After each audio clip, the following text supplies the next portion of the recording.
Israel will attack Lebanon hard.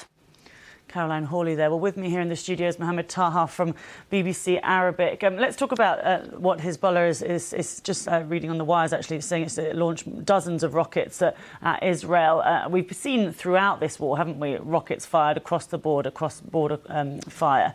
How does this compare to what we've seen in the previous months? It is really significant as it targeted a new settlement called Beit Hillel.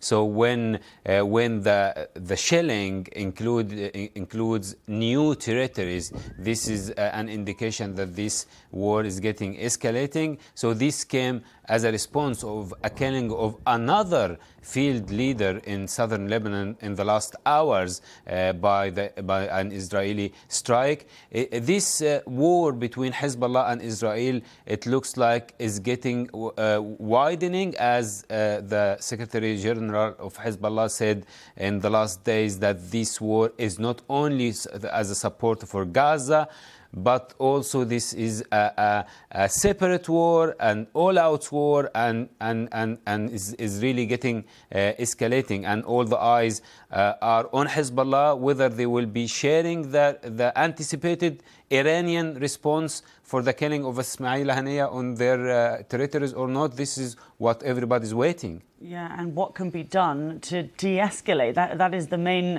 sort of focus now, isn't it? And in terms of, there were these talks going on about a ceasefire. It seems like that is, been completely sort of sidelined now, hasn't it?